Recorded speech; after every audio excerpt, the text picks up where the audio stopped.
Okay. I'll do it. Let me do it. I'll do it. Well, we're on I'm gonna now. do it. It's already Here we too go. late. I already did it. So here we all are. Gosh. You know, the last show I did, it was like the Three Musketeers. I don't know what this show qualifies for. That would be the Four Amigos. Musketeers. Okay. Yeah, I like the Four Amigos better. Yeah. Yes, You're right. the You're Four right. Amigos. Yes, Yep. absolutely. I'll let you set everything up, Justice. All right. So welcome everybody here. Thank you, Farzad and Brandon from Car Questions Answered here. We're going to be talking EVs, the most misconstrued things, the most common questions, and maybe even why Tesla is dominating the market because of the answers to those things. Lots of news going on right now. Farzad, I think you read a rumor just right before we came on. What was that about? Yeah, it doesn't seem like it's confirmed. I was just stumbled upon it right before I came on the podcast here. By the way, thank you all gentlemen very much for hosting this and being together. I think this is super cool. What I love about this concept is we're getting we all come from different parts of the auto market, and it's like we're all getting together and discussing it together. And I feel like people from different backgrounds getting together and talking is what we need more of in this day and age. So it's just one of those cool things that I think, hopefully we're starting a movement or being part of that. So the one thing that I read this morning is that it looks like there's a rumor that Tesla is in the process of buying a wireless charging company, but it is just a rumor. I don't know if it's true or not. I haven't had the chance to dig in a little bit more, so take it with a grain of salt. But it's funny because I've listened to Ray talk about that on CarEdge many times before, how it's a important part of the full transition to electric vehicles, if it were to take hold, is to make the charging as convenient and as easy as you can possibly make it. And so that's potentially Tesla getting into that game. But I think if they do get into that, there's other implications from a wireless charging perspective, and we can save that for later. But yeah, that's what I read, and we'll see if it's true or not. Be interesting to see. And as I said before we went on the air, that would be the last step in Tesla's goal of world domination when it comes to EVs. Because if they can figure out how to really utilize wireless charging, especially in inner cities and things like that, who's going to compete with them? I mean, what other manufacturer would stand a shot? I mean, they're all trying to sign up for their charging network. Yep.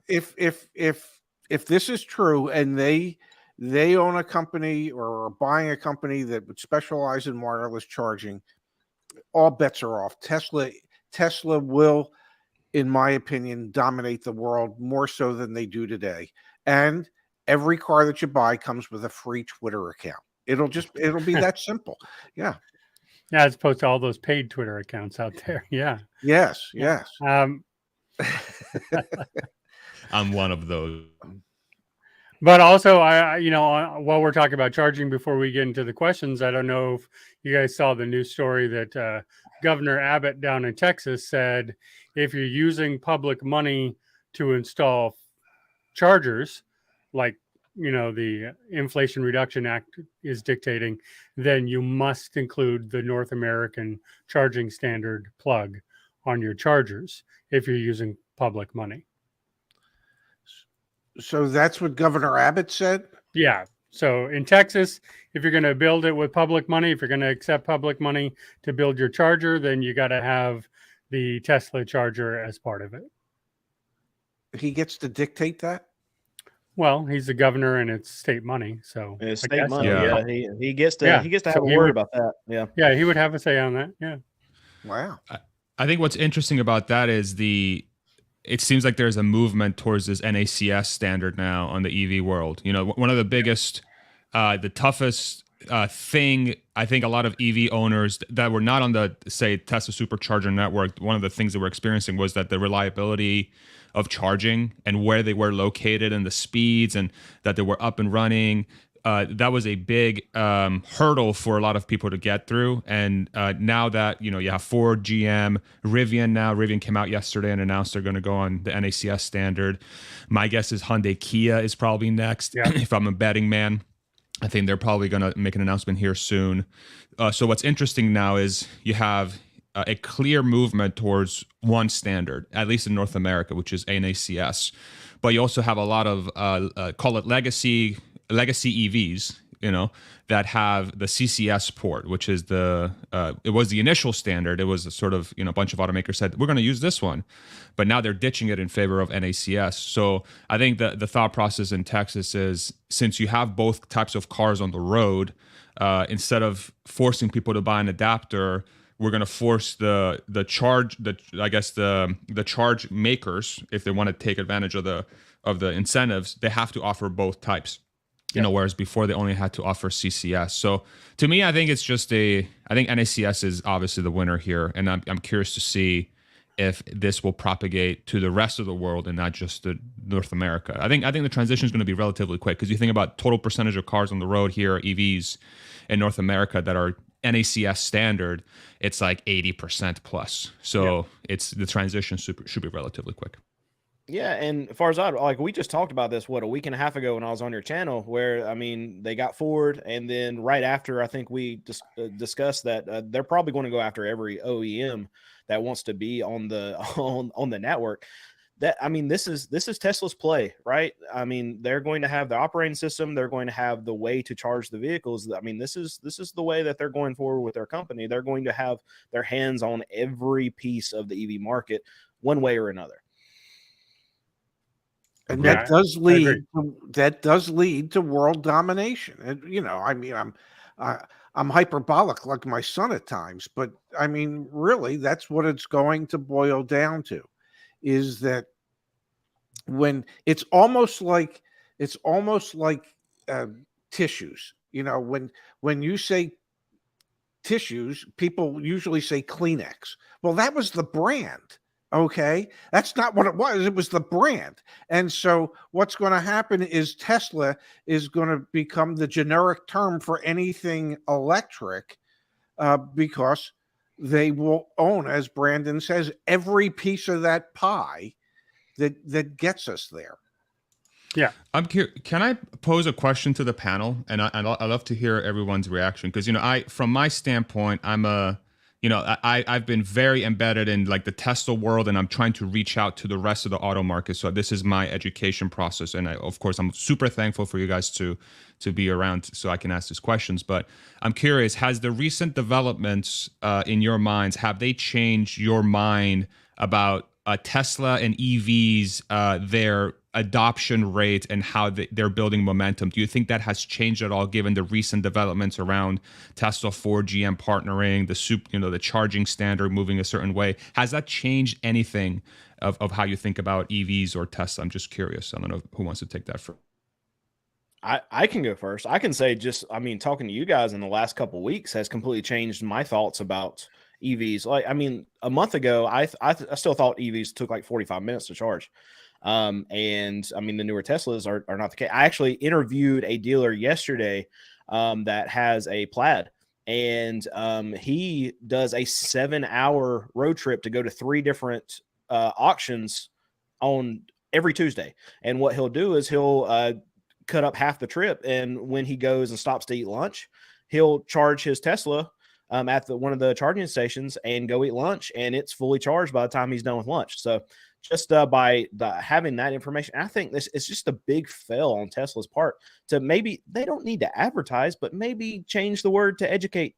And that way that people who are not just really, for lack of a better word, plugged into the ecosystem, know what kind of objections that they can get over, that they might be worried about going into an EV. And that's even something with me. And I follow the car market, and I didn't know a lot of this stuff about the Teslas. I personally, I just think as every manufacturer starts to align with Tesla, it just seems to make the future for EVs that much more mainstream. Because there will be the one standard. And I always relate it back to between VHS and Betamax. And for consumers, VHS became the standard. For the entertainment industry, it's still Betamax. But I think it makes it easier for it to become more mainstream when everything is at some point in time connected with Tesla. They've already established a brand and a presence, and everybody else is trying to catch up to it. Well, the best way to catch up to it is to become part of it. So, yeah, I think it.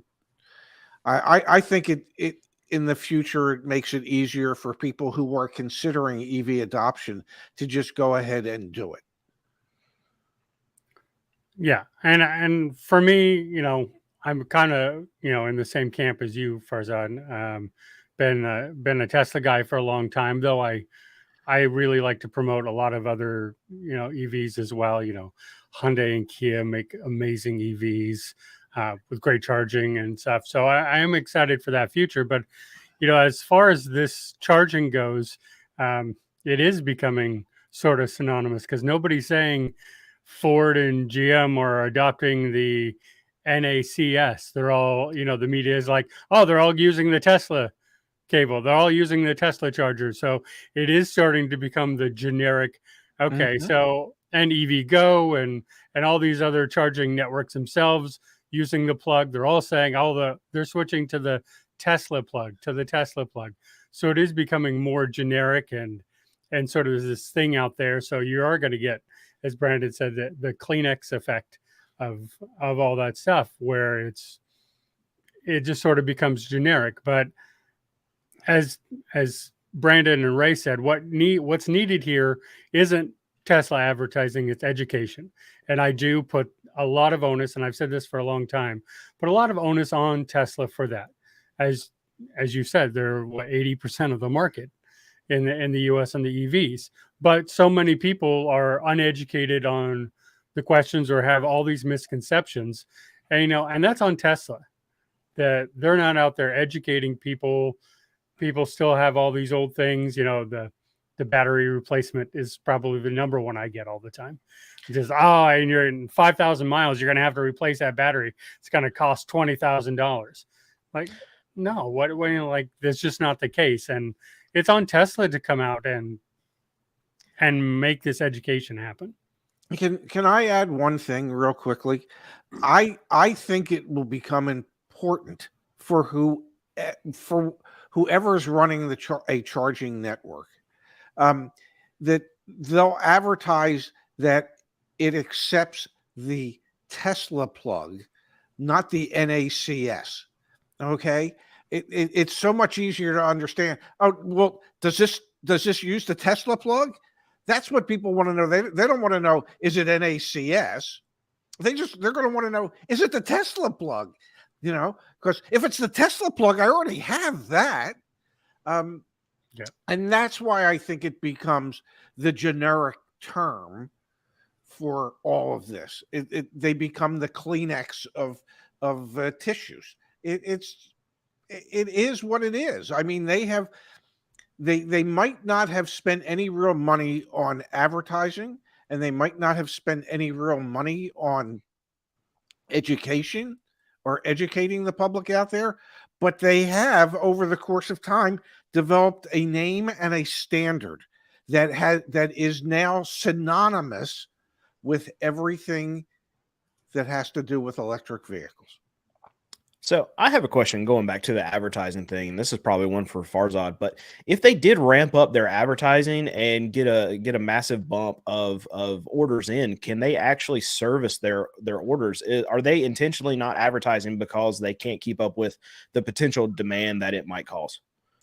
That's a great question. So that's the advertising question and trying to create more awareness will bring a variable that is, there's already so much demand for Teslas without advertising. So their total capacity right now is about 440 to 450,000 EVs per quarter. So they're almost at 2 million yearly, with barely any advertising globally. They do advertising in China. I think they do a little bit in Europe, but they don't do any in North America. So if you start creating awareness that says, hey, so, the charging thing, yeah, it's not as bad as you think. It's actually very convenient. The battery thing, you don't have to replace it. 8-year unlimited mile warranty. I was in the service supply chain. The big crates that had the high voltage batteries, they barely if ever moved. So I have data that says these things ain't really getting repaired, barely if ever. That's just the data set that I have from working there. And then you just go down the list of dispelling those myths. And by the way, the cost, you can buy Tesla for a Model 3 after incentives in the US, I think is somewhere around $33,000 now. And then you don't pay for gas, you pay for electricity, which is about a half to a fourth of the cost. So you start going down the list, and then people are like, holy crap, okay, so I can actually afford a Tesla, and I've been thinking about doing one. So it will create an issue for Tesla for sure. So I think their strategy will probably be get the facilities ramped up a little bit more, try to bring in more capacity ahead of time, because they did say that they are going to start advertising. Elon Musk at the shareholder meeting said, after Meet Kevin asked him that question, right, who's a finance YouTuber, he's like, yeah, well, we'll advertise. So they will have to put in capacity. Otherwise, they're going to run into the issue they had during COVID, which is they had 6-month plus waits, and they had to make the prices ridiculously high so people would stop ordering them because they had a 6 to 9 month backlog. So, and I think the company, every EV maker should be trying to move away from having the customer wait to get their EVs, because this is the perfect time to have them available as momentum grows. Like, you don't want people to wait to get their EVs. You want people to just be able to go to a dealer or go to the Tesla store, place their order, and then maximum 1 to 2 weeks later, you can go pick it up, right? So it's a phenomenal question, and it will be a problem for them to execute properly. Otherwise, people will have to wait to get their cars. And I think the Cybertruck especially is going to be a perfect case for that dynamic once it launches next quarter, because that thing has got 1.5 million reservations, and they haven't even started the damn thing. So it's going to be fascinating to watch. Yes, but so many of our members, Farzad, think the Cybertruck is never going to come out, that it's just all a hoax. I'm one. Okay. Yeah. What would you like to know? I'd like to know why there's 1.5 million orders and they really haven't started building the damn thing. I mean, how much of a backlog do you really need to say, okay, it's time to start building this stuff? Well, Ray, Yeah. I think you know the answer to that. You're just not thinking all the way through on that. I believe the word you're trying to think of is gigapress. That has to sort of be delivered and installed before they can start making it. So there was some wait time on getting the gigapress, right? When did they first show the Cybertruck?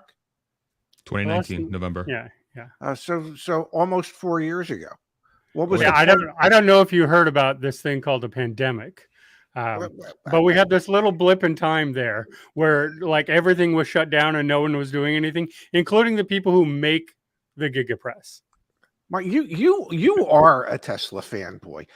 You will come up with any excuse necessary for why we are so far behind the 8 ball when it comes to the production of the Cybertruck, and why people like me think it's never going to happen. Now, granted, I understand it's going to happen, but it's never going to happen in the numbers that they need it to happen to satisfy the 1.5 million people that have had an order for it.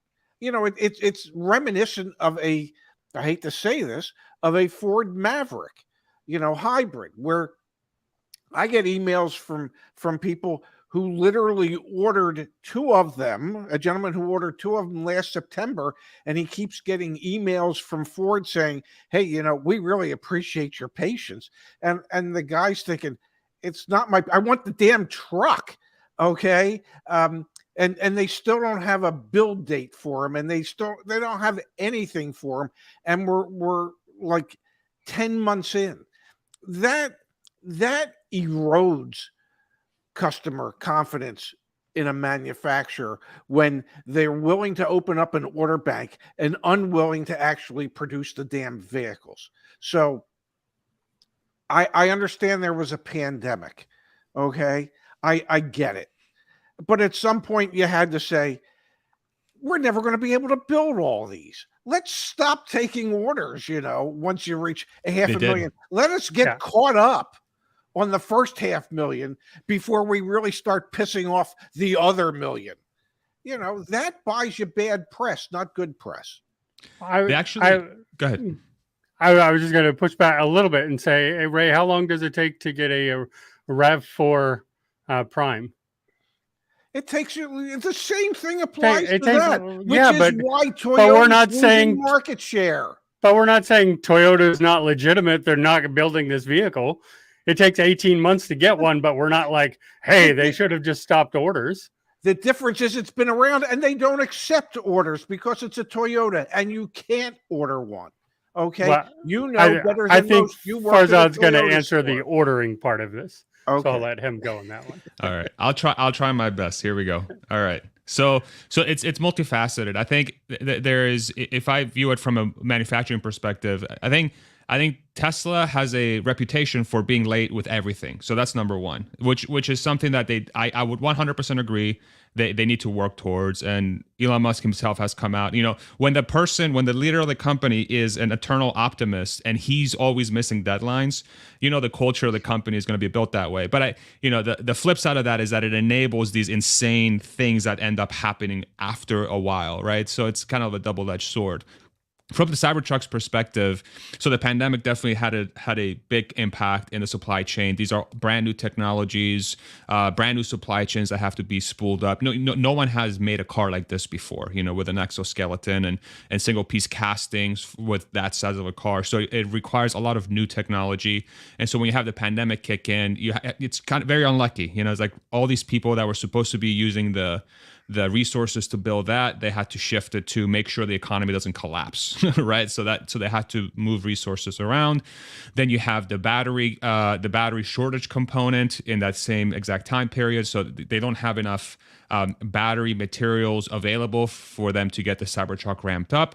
And then the other piece of it was that the demand for existing cars, so the Model Y, the Model 3, especially the Model Y, the demand was so high that it made no sense for them to ramp up any new products at the time. They're like, well, people just want the freaking cars we have now and barely have enough to make 1 million of them per year. We have to figure out how to make 1.7, 2 million of them per year. So all these things combined to basically, for lack of a better word, put Cybertruck on the back burner for a while because they had to get the rest of the supply chain and manufacturing ramped up to be able to do the Cybertruck. And I agree with you that the wait time for those 1.5 million will be long for sure. And, their plan is to get to 500,000. I think rumor, again, he said somewhere between 250 to 500,000 units per year once it's fully ramped, which will take a few years to get there. So it's potentially, unless people start canceling their orders, you could be still waiting for a few years to get your Cybertruck. But I think that the bigger question becomes, what is the total capacity of electric pickup trucks today in America? And it's very small. It's F-150 Lightning, the Rivian R1S, and that's about it. And those two units combined yearly is like what, 50,000 a year, maybe 100,000 a year. So that's the equation that I think through. So yeah, you'll have to wait, but literally there's nothing else for you to buy unless you can get a Rivian or an F-150, which bodes well for any competitors, right? So that's a little bit of the picture there. So my question is, have all these people that are waiting for these Cybertrucks, have they seen it? Have they seen how ugly it is? They don't care. You keep mispronouncing the word beautiful, Brandon. I'm not sure what that is. It must be a Southern thing that you're just. It's funny Brandon says that because I literally went on my really good friend down here. His name's Travis. I did a video with him on Sunday. So he's born and bred Texan. He worked at the oil field for like over a decade. He has an F-250 diesel, and he loves the hell out of his truck. He's just like the most stereotypical Texan you could ever think of, right? And I love that guy to death. And we were driving around in my Tesla, driving itself and whatever, and he says the same exact thing. And he's like, "That is the ugliest freaking thing I've ever seen. It has looks only a mother could love, right?" and I keep telling people, wait until you see it in person. I've seen this thing in person multiple times. I just saw it at the shareholder meet in May or April, whenever the hell that was. It feels, I don't even know what the dates are anymore. But in person, it's a completely different story. I'm very curious to what I'm really looking forward. You two, especially Ray and Brandon. I want to see y'all's reaction to the Cybertruck once it's out on the streets. I think getting your reaction is not only going to be amazing content, but I'm really curious to get your take, because I think that's the kind of, if Tesla really wants to get really mainstream and become a dominant player, that's the kind of market they have to dig into. They have to dig into the traditional pickup truck buyer and all that good stuff. To piggyback on what Brandon said, okay, the Cybertruck is the pickup trucks what troll dolls were to dolls. Okay, it's so friggin' ugly that it's cute. Okay, so I agree with Brandon 100%. Have people actually looked at it, and it's almost like going to like the world's most expensive restaurant and finding out the food sucks, but you're not going to tell anybody because you just overpaid so much for it. So there's 1.5 million people out there waiting on this Cybertruck, telling themselves, "Oh, it's really beautiful," when in reality, it's really not. It looks just like a DeLorean to me, just a big DeLorean. I mean, they're the same color, but other than that, I mean, I'm not sure about they're that. Both triangular shaped, and they're both ugly. So, well, I've seen it in you- person, not the one that Farzad did. I saw one of the originals down in LA At the museum. At the museum. Yeah. And it's beautiful. It's massive, but it's beautiful. I think the proportions of it, because proportions are a big deal in a car, and it's hard to get the proportions on a picture, especially when the car itself is already a 2D. It's a triangle. It's literally a triangle on wheels, right? It literally is a triangle on wheels. But once you see it in person, the proportions kick in, and you start seeing some of the curvatures and the lines, which it has, surprisingly. And then the finish is super reflective. So in the sun, you can literally see the entire world around it. And it looks, I don't know. I'm just going to shut up, and I'm going to let you guys see it in person. And I bet you're going to think differently. That's my bet. We'll see. I have absolutely no faith in that I will convince Ray that it is a beautiful truck, or that he would ever want one, and probably Brandon either. I just I don't think it. But I will tell you, I love it. Yeah, I'm coming along on the Teslas. I saw the Plaid yesterday. A buddy of mine came by the shop and showed me his, and I mean it's awesome on the inside. The outside still but I mean the inside of them are really, really cool, and I like the no maintenance. So I'm getting there. Just keep working on me. We'll do an interview with Farzad every month or so, and I'll get just 5% farther every month. So we'll work on it. I think that's what we did with Ray. We just slowly moved him to, but that's I think Farzad, you mentioned this at the outset. That's sort of what we try to do. I don't try to convince anyone that they need to go out and buy a Tesla. That's not my thing at all. As a matter of fact, my sister's looking for an EV after driving my Tesla, and I said, before you just jump into Tesla, let's look at what else is out there, and you can see and try. But mine is just to educate people, since Tesla's not doing it, on the misconceptions about EVs, because I think the more the Rays and the Brandons of the world find out the realities of numbers and things, that a lot of the hesitation drops off to where you're like, okay, well, it is a viable vehicle, and it's not a 13 Nissan Leaf. And I think this is where it's important for other automakers, not just Tesla, right? It's important for the Fords, the GMs, the Hyundais, the VWs. They all, it's, if it really is going to be the future, and it's going to be the, a world of no maintenance, very low running costs, great performance, even at the cheap end, because you have an electric motor that has instant torque and all that stuff, right? It lends itself to a really good driving experience. It's going to require an industry-wide effort to actually prove that. It can't just be one player, right? It has to be everybody, because I think over time people will want variety, they'll want choice, and we're not even going to talk about the self-driving portion of it. Let's just talk about people actually wanting to drive their cars. People will want some sort of some level of variety, and so you need compelling vehicles from everybody. And I think one player, is proving that, which should has a blueprint for everyone else to at least pick and choose the things they want to do as well, and potentially even tap into the same supply chain Tesla has built to maybe take batteries or whatever else they need. But then they need to prove out the technology and that form of transportation as well, so that people can actually adopt it. It's so that it's not just like, hey, let's move for the sake of moving. It has to be because it's cheaper and it's better. And if those two things get proved out, then it should take off. But if neither of those two things are true from a whole industry perspective, it doesn't deserve to be taken on, because it's not actually better for the consumer. That's how I think about it. Can I ask Brandon a question? No? Okay.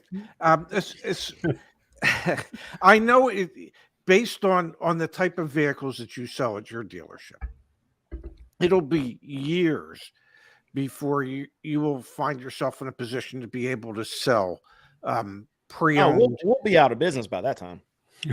Oh, come on, man. Amazon will already take over the used car market, or whoever's going to redefine how used car sales look like. No, but seriously, you're right. You're right. At some point, it might be 10 years from now, I don't know, there will be EVs that will be inexpensive enough as used cars that you'll be able to sell in the well, maybe by that point in time, cheap vehicles will be considered $10,000 as opposed to the $3,500 to $5,000 type of vehicles that you specialize in today. How do you see that impacting how you're going to have to try and do business in the future? I mean, honestly, the future of the used car market, I jest a little bit about what I just said, but I kind of think that's what's going to happen. So let's say that kind of thing doesn't happen. We don't change the whole way that the used car market looks as we're seeing it today. But I mean, all these, there's so many small used car dealerships that once you bring on the need to actually charge these vehicles, almost every day. I mean, you're not going to. I don't know the answer to this. Do the vehicles, does the battery range go down as these cars just sit? I know it has to use some kind of power just sitting there, but how often would you have to charge an EV if it just sat without being driven? That's a good question. So it depends on the manufacturer. If I use my Tesla as an example, so you can have multiple settings that say, if you want it to be connected to your phone at all times and you want to have, cabin overheat protection, which keeps, doesn't let the cabin go over a certain temperature, and it'll kick in, the AC to keep it, say, under 105 or whatever the temperature you want it to be. So those things will naturally use a lot more energy. But if you're like, let's just sit here and don't connect to the phone, just literally hibernate, I can probably let us sit on a lot. It'll probably lose about 1% per day. And so if it's charged at 100%, that's like, you could keep it for, potentially a quarter, but it depends. It depends on the car, depends on the size of the battery. But if you're just letting it hibernate, you can keep it on the lot for a while, for sure. Okay, so back to Ray's question then. So what has to happen for infrastructure for the used car market to be able to be equipped with the necessary things that you need to have used cars? All these auctions would have to have. Think about the amount of charging stations an auction would have to have. I go to auctions that run anywhere between 2,000 and 4,000 cars a week. So how many charging stations is an auction like that going to have? Because, I mean, these cars that come into the auction, they're already getting there without any gas. It's going to be the same thing, probably even worse as far as charge goes. And then just go to the next step. All these small mom and pop used car dealers, there are more used cars being sold by us than there are these big franchise dealers, right? So you're going to have each one of these locations suited out with these charging stations. or these chargers, whatever. But the problem is most used car dealers don't own their lots. So they go around between these different locations that aren't necessarily decked out to be used car dealerships. Some of them are in little strip malls. I mean, some of them are in places that were like little retail stores. So anytime a used car dealer goes into one of these new locations, if there's not some kind of portable option made by Tesla 10 years down the road, which I'm sure there's going to be something where they just outfit where they can just plug it straight into the wall. But if a dealer goes into one of these locations and wants to keep 50 to 100 cars like us, I mean, we're going to need multiple ways to be able to charge these vehicles every day. Unless we're just driving them to like a charging station, kind of like a gas station, like what we're doing now. But I would assume that that's not going to be the way. 10 years from now, people are going to charge these things in mass at their own location. I think that's probably is the play, and something that Tesla is probably going to come out with. So it just depends on the technology at the time. But as far as pricing goes, we have to see. We still don't have a sample size of these cars being around for 15, 20 years. Sure. And we need to see how they hold up. Yeah, I think that's a fascinating question and kind of like highlights the complexity of the transition, right? All these logistics have to be figured out for even a used car dealer or an auction to actually be able to sell these things reliably and not have a brick on their lot. I think one of the benefits of an EV is that you could just use a 110.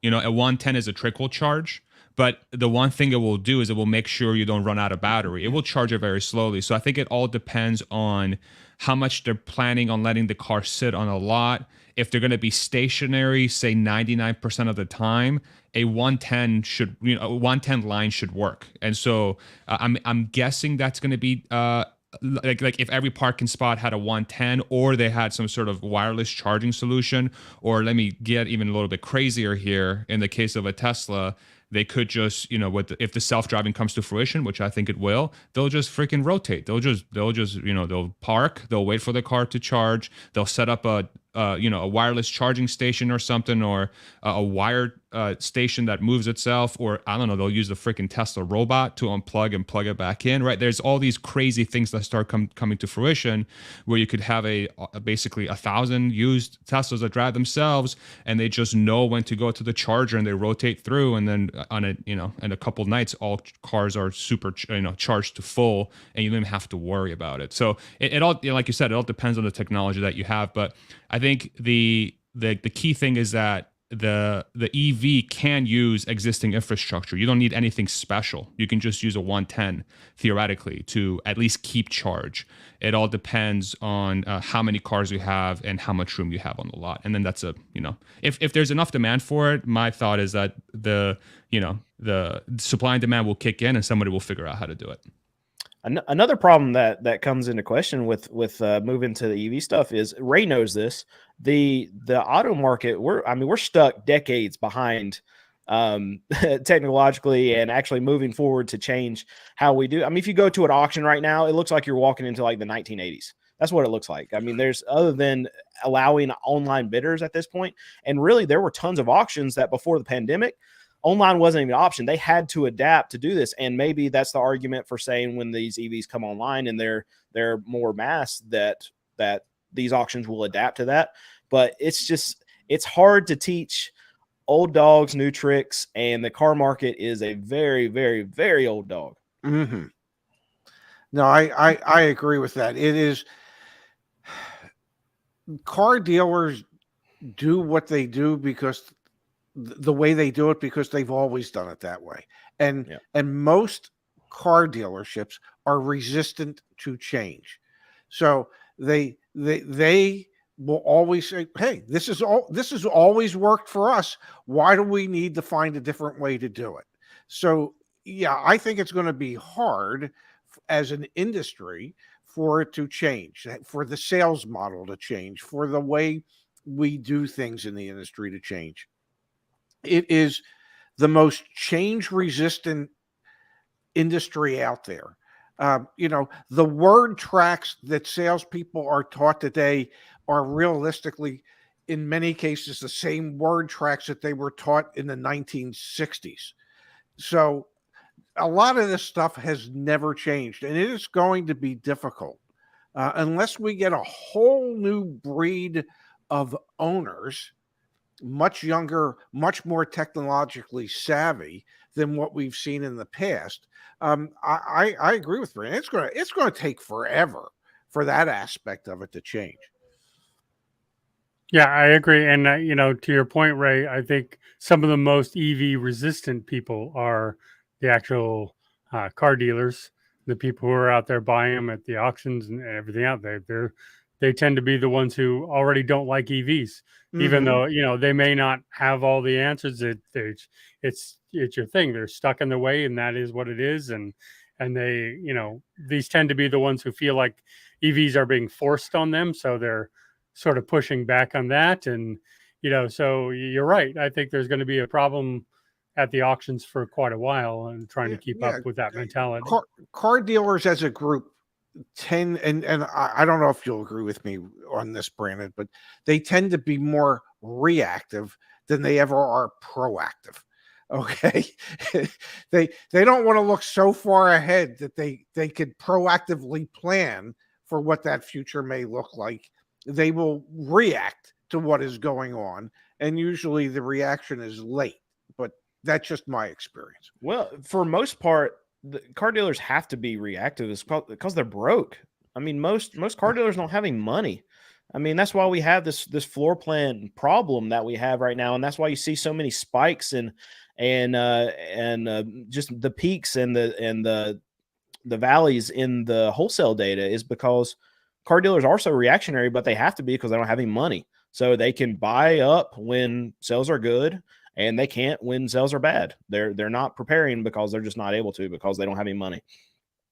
So let me ask you this question: So given these data points that car dealers are way more reactive than proactive, and they're not financially well run, is what it sounds like. They're very dependent on whatever the hell is going on at that time to make something happen, right? Right. Isn't a car dealer that is proactive, aren't they going to have outsized success in this kind of market, especially as the shift to EV continues? Like, is there a world where, if a dealership does embrace the EVs, that they're just going to absolutely kill it? Is that a good way of thinking about it? I'd love to hear your thoughts on that. I mean, it doesn't matter what the market's doing. A well-prepared dealer, I mean, the market could do anything, and because we're not tied to any kind of floor plan, we're not tied to any kind of debt, we're going to kill it in any situation just because we have cash to prepare for whatever's coming there. And it's not really going to be a factor of the market and the market moving or whatever. We can even be behind the market, and just because we're financially placed the way we are, we're going to be fine. And other dealers that are in a similar situation that we are, and not leveraged up to their eyeballs and have to just live and die off each day, it's easy. It's so easy to make money times are hard right now. It's hard to sell a car, but we can still make money because we're just not in debt and having to pay and peel off money that we're making off of each one of these sales because of debt. The car market's easy. It's very easy. You just have to be smart about how you spend your money and what kind of leverage you want to take. If you do want to take some, we don't take any. So we're positioned to just move ourselves however we need to at any given time. And I would say probably 80%, that might even be a low number, but at least 80% of dealers are not positioned in that way. They have to live and die by the sales that they're making that month. And to shed a little more light on that, I think your large publicly traded dealer groups have the financial wherewithal to be proactive, and could, as Farzad suggested, really kill it because they were proactive. So, I think when you look at like Lithia or AutoNation or Penske Automotive, large dealer groups that have always been willing to invest large dollars in technology and trying to position themselves slightly differently, I think yes, they could be proactive enough to really kill it as the EV market takes off, because they have the financial wherewithal to do it. Where smaller mom and pop stores, if you're a small mom and pop Ford dealership and you want to be in their electric vehicle sales, you're talking, you have to invest somewhere between $500,000 and $1 million just to be able to say, yeah, I want to do it. And a lot of those dealers, those mom and pop dealerships, don't have that extra money to do that. So I think the large publicly traded groups will see that they're in the financial situation to be able to. So it's going to depend on the customers too. So a customer that is a Tesla customer, even if they're buying one that's a little bit used or whatever, I mean, like, we can keep 100 cars at a time, but they're still not, I'm still a small dealer. They're not coming to me for a Tesla. They're not coming to me for even some of these newer electric vehicles. They're not, even if I had a bunch of newer version cars, just because of the way our dealership looks, because of the way that we're advertised, we don't have some massive franchise sign out front or anything. A consumer like that is not going to come to me for their product right now. That's going to look completely different in 10 years, and I don't know how it's going to look, but the kind of consumer that's going to buy a product like that, they're not going to a mom and pop shop. They're going to a big dealership. That's helpful. Thank you. Thank you for sharing some light there. Who's next? Well, we actually have a couple good questions here from somebody that we might know. Mrs. Car Questions asks, how low do you see EV prices going? Farzad, I think this plays into Tesla's plan on the whatever Model 2, whatever we're calling it. Yeah. So I would love to run through a scenario, and I'd love to hear your thoughts on this, because this could be a potentially wild way of thinking about this, but I really want to get your thoughts. So definitely, as Tesla and others, but it seems like Tesla is the best position right now, as they go down market and they go to cheaper and cheaper vehicles. So with this Model 2 or compact car, whatever you want to call it, that's going to start at 25 grand.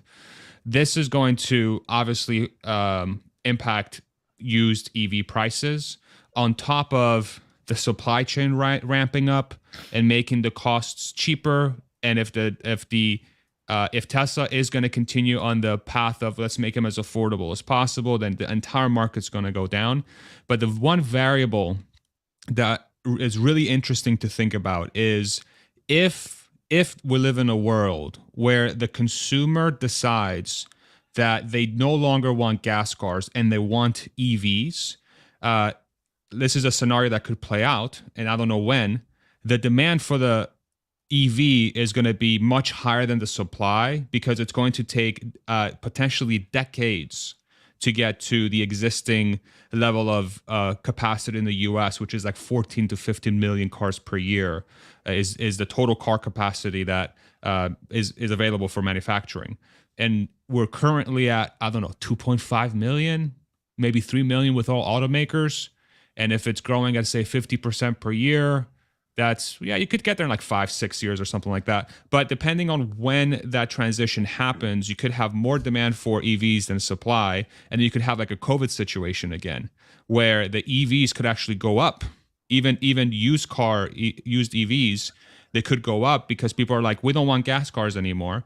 We want EVs.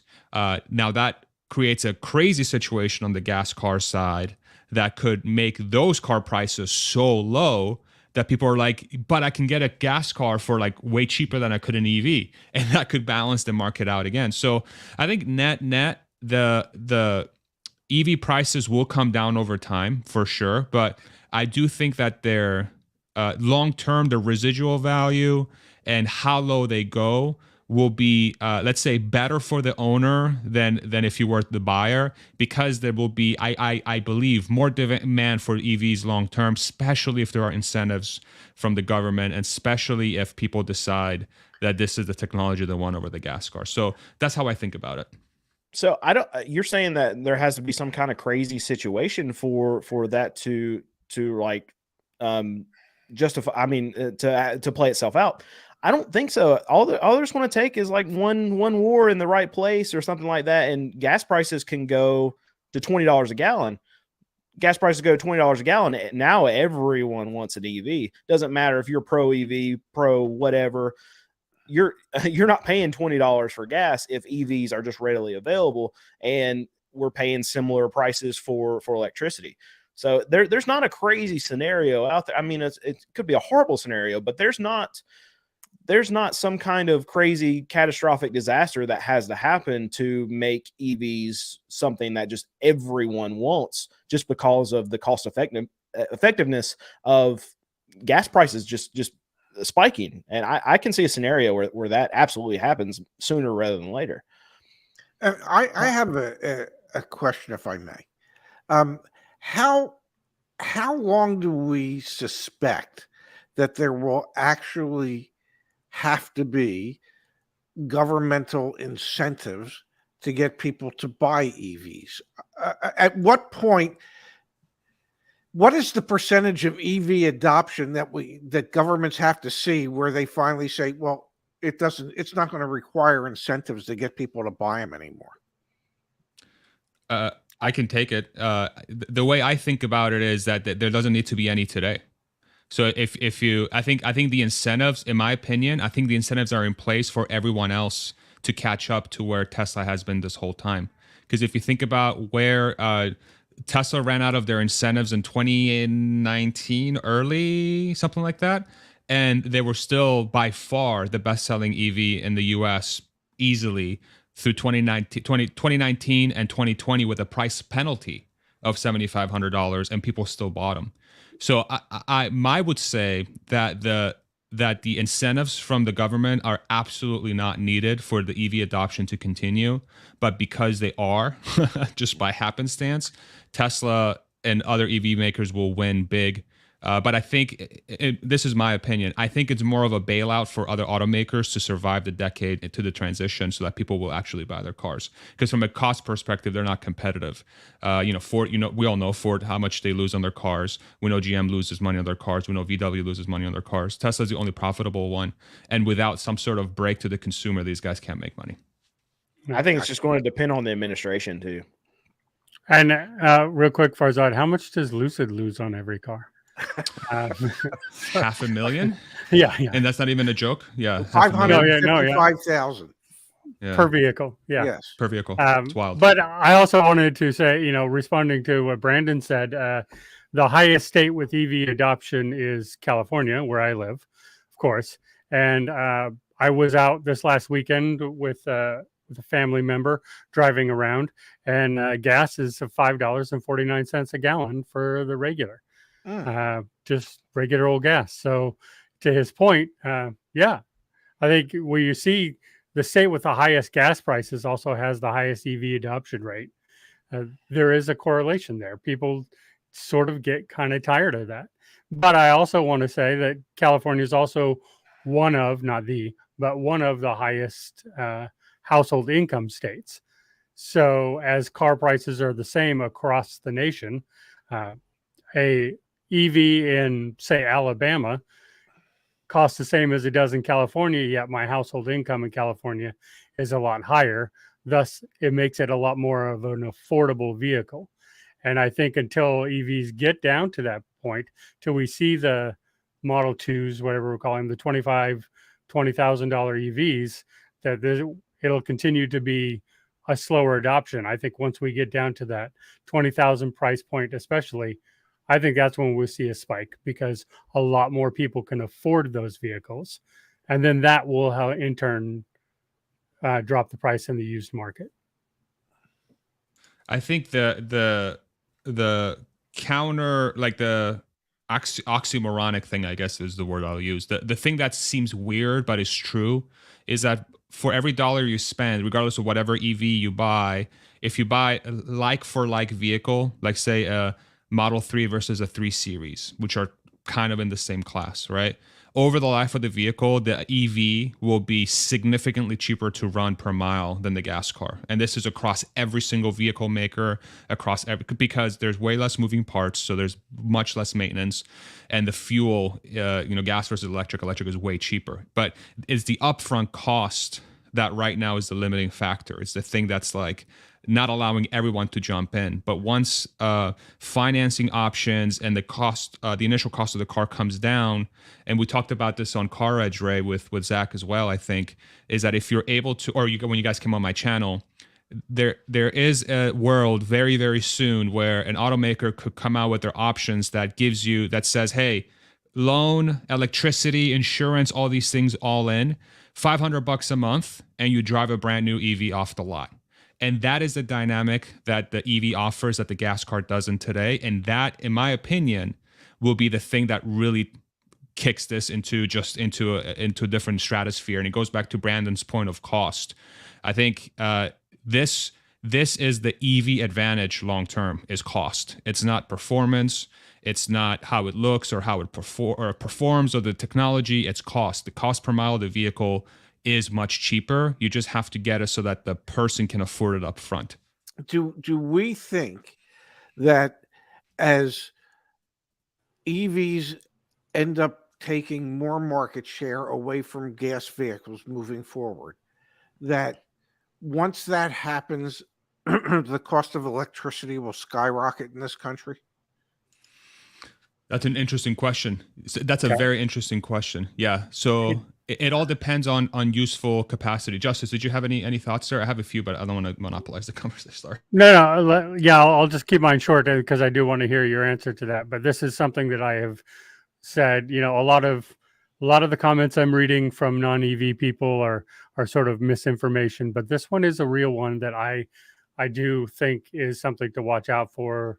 Is once you're in a captive market, those who supply energy captively are always going to act the same. In this case, I said this before, a lot of these electric companies are municipal. So, and that's what I'm under. So they're government run and government owned. And I have never known the government to go, nah. We're going to go ahead and lower the rates and you can keep more of your money. I've just never heard that from the government. So I do see them going, oh yeah, well, we're going to have to raise rates because everybody's on the grid now. So this is a serious issue. I do think needs to be addressed. Obviously, solar panels and battery backups help solve some of this. I don't even think you need that. So one of my good friends, Matt Smith, who comes on my channel often, he used to work for a utility for like 10, 15 years. So this dude is like super into the world of utility and electricity. So where electricity, the reason why costs spike is because there's way more demand than supply. And these plants are designed to sort of, ramp up in the day, ramp down during the night, ramp up during the day, ramp up during the night. But this ramp up, ramp down is the most expensive part of running a utility. What an EV allows you to do is it allows you to keep the levels a lot more even through the day and night. And so what I suspect will happen is as EV adoption grows, utilities will incentivize you to charge yours at night so that they don't have to shut down the plants, because shutting down the plants and putting them back up is what really costs them money. The reality is that the grid in the United States, the reason why it sucks is not because there's not enough capacity, it's because it's stupidly inefficient. We have all these plants that are maximally, like we have, say, the ability to service 1 trillion people in the United States, but because everybody is running their ACs at summer at 7 p.m. all at once, that's what really brings the load on the system. But if you are able to charge your EV at night, you literally don't need any additional capacity. That will allow the utility to keep the rates even overnight. So unless everyone decides to charge their cars during the day, then prices will spike. But what will happen, this is sort of supply and demand economics, the utilities will say, we will give you a break if you charge yours at night. And that's going to allow people to just say, well, I know my car is going to get me to where I need to be all day because it has 300 miles of range in like 99% of use cases. And so it's actually going to help the utility run more efficiently. So actually make them more profitable and save people money on fuel. It has like this dual effect. It's wild. And this is one of those like little known facts because there's not enough EVs on the road to experience this, but I predict this to happen over time for sure. So that might be a thing, but like, I mean, the government already taxes the crap out of gas. Everybody needs it, right? So I would imagine they're going to tax the crap. So it might be efficient and it might not cost the actual companies that are producing this electricity. The government's going to get its piece. That's fair. Yeah, for sure. Yeah, that's a fair point. But to your point, Farzad, and I think Ray and I have talked about this on our show before. Was energy storage? I think helps on a lot of this. As we're storing energy as it's produced. California here, we have a lot of green energy. So we're storing a lot of it. So you don't need the peaker plants, which is what you're talking about of that demand and all that cost is you have to build another power plant just for these couple hours a day that spike up. So when you don't need the peaker plants because you've stored the energy and you can disperse it evenly, or when the spikes come up, you already have the energy stored. You don't need to produce more of it. I think that helps. But in the end, I'm agreeing with Brandon on this. Is the government's the government, and energy suppliers are energy suppliers, and we've already seen in every sector what both of those entities do. And I think there is some validity to they'll raise prices not because they need to, but because they want to. Right.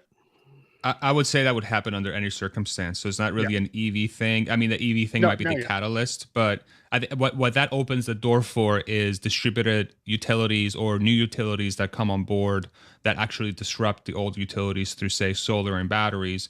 And, those guys are, I think it opens up an opportunity for a better way of doing it. And that's, we might have a spike in the short term, but I think long term, it's just from a technology perspective, it's obvious. It's so much cheaper. It's just a matter of who's going to come in and disrupt, and is it going to be captive? It will be captive for a while, and people will kind of hold on to their pearls for as long as they can.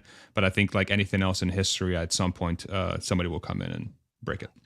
And I just saw a comment. A Sweaty Hiker actually makes a good point. So the taxes that we pay on gas help to maintain our roads, right? So if that money goes away, they got to get it somewhere. And it's got to be. So I live in California. I can answer that one. I already pay a lot on my extra registration. It's $200 a year for that. And then now they're also talking a per mile tax to help replace that. So there are already plans in the works to help replace that gas tax. But I already pay extra on my registration to account for that. Yeah, well, they'll double dip. No, they will. The per mile, guarantee you, they come out with a per mile tax, Brandon. They're not going to get rid of the gas tax. So yeah, they'll just get double money. Can I say something? No. I'm getting hungry, damn it. Okay. I mean, geez, it's almost 2:00 here. I need to eat. That's fair. So I just wanted to bring up one more comment from Roger here. Says this may depend on whether Elon supplies energy. That might be the next disruption. Let me tell you, he already does. Tesla already does supply energy in Texas. You can sign up for, Farzad, do you know what it's called? Is it just Tesla Energy? Yeah, it's just a Tesla charging program, $30 a month, and then you just unlimited charging overnight, basically, with your Tesla. Yeah. So they're already involved in it. They're already getting there. But let's go ahead and do final rounds, final thoughts for the day, so Ray can go eat. Yeah, you want my final thought first? Sure. Yeah. Should I do turkey and Swiss or roast beef and American on rye toast? That's my final roast beef. thought. Yeah, roast. Yeah, okay. I'm gonna go with the roast beef too. Okay. Yeah, I'll third that. Okay. Yeah. Maybe with a little horseradish sauce on there. Oh yeah. Okay, a lot of horseradish sauce. Okay. Bye everybody. I'm gonna go make myself a Reuben now. Yeah. That was my final thought. Thank you for your input, everybody. Yeah. Brandon, any final thoughts from you? All right. The Cybertruck's ugly. They're going. We already to had that thought. tax the crap out of electricity. Gas is going to $20 a gallon. What else did we get here? Yeah. Used car prices are going to crash. I'm going to lose my business. My wife's going to leave me. And we're all going to die. There we go. Okay. I mean, that last one, yes, Brandon. There's 100% chance we're all going to die. I'm gonna try to do the opposite. I'm gonna do the optimistic look here. Okay, gas is going to $1 a gallon. We're all gonna live for. I'm just kidding. Just thank you guys. I think this conversation's super needed. I love how we can all sit down and just talk about what's going on. And I look forward to chatting with you all in the future. It's super fun for me. I think we're all sort of like super nerdy about these topics, and it's we really enjoy talking about it. So I just want to thank you, gentlemen, very much for getting together, and I love being part of this conversation. Thank you for inviting me. It's awesome. Thank you. Yeah, thank you, Farzad. Thank you, Brandon, for being here. Love the conversations. We like to get out there and talk. And for all those from Farzad's channel who are watching today and said be nice. Just so you know, Ray and I do a debate show where we just argue. That's what we do. So In a nice way. yeah, in a polite. We try to be polite, but it's okay to have difference of opinions, and we're Absolutely. perfectly okay with that. So please, if you thought we were mad at each other, we weren't. At no point does that ever happen. So thank you everyone for being here. Thank you guys for being on the stream. I'm going to go sign up for Neuralink so I can live forever. Another Elon Musk company. So have a great day, everyone. Just make sure you have Twitter installed. Yes, yeah, of course. I think it just comes across your eyes automatically once. Yeah. Just